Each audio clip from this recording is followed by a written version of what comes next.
पूरी दुनिया ने आज एक और हैरत अंगेज कदम देखा जब अक़वाम मुत्तहिदा ने डोनाल्ड ट्रंप का 20 नुकाती प्लान मंजूर कर लिया।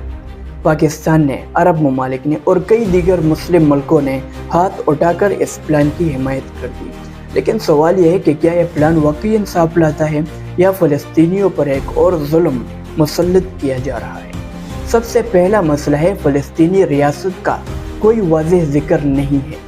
पूरी दुनिया जानती है कि फ़लस्तीनियों का सबसे बड़ा हक अपनी आज़ाद रियासत है, लेकिन ट्रंप के 20 नुकाती प्लान जिसे यूएन ने मंजूर भी कर लिया, वहाँ मुस्तकबिल में कहीं भी एक मुमकिन रास्ते की बात नहीं है।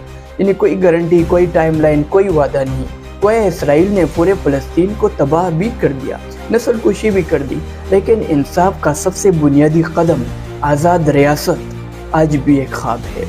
दूसरा मसला है हमास को गैर मुसल्लह करने की बात। प्लान में खुल कर लिखा गया है कि दुनिया की फोर्सेस आएगी और वो हमास को गैर मुसल्लह करेगी। लेकिन सवाल यह है कि क्या इसराइल के हथियारों पर कोई पाबंदी लगेगी? क्या इसराइल के जंगी जराइम पर एक भी लाइन लिखी गई है?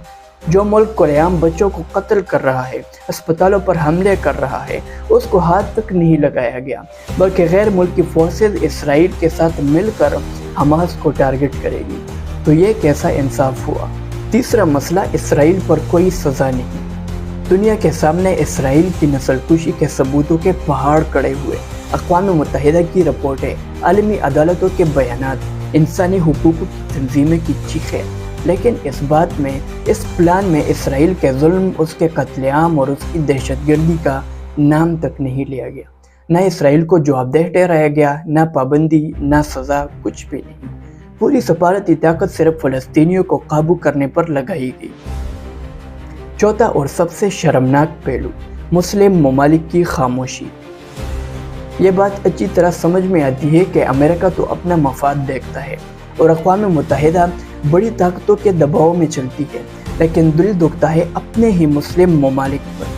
वो ममालिक जिनके अवाम फ़लस्तीन के साथ खड़े हैं, लेकिन उनके हुक्मरानों ने ट्रंप के प्लान के हाँ में हाँ मिला दी। पाकिस्तान जैसे मुल्क जो हर फॉर्म पर फ़लस्तीन का नाम लेता है, आज उन्हीं के नुमाइंदे इस प्लान को कबूल कर रहे हैं, जिसमें फ़लस्तीनियों के मुस्तकबिल को गैर यकीनी बनाया गया है। ट्रंप का प्लान दुनिया को अमन का ख्वाब दिखाता है, लेकिन हकीकत में ये फ़लस्तीनियों के हाथ बांध कर उन्हें एक नए कब्ज़े के हवाले करने जैसा है।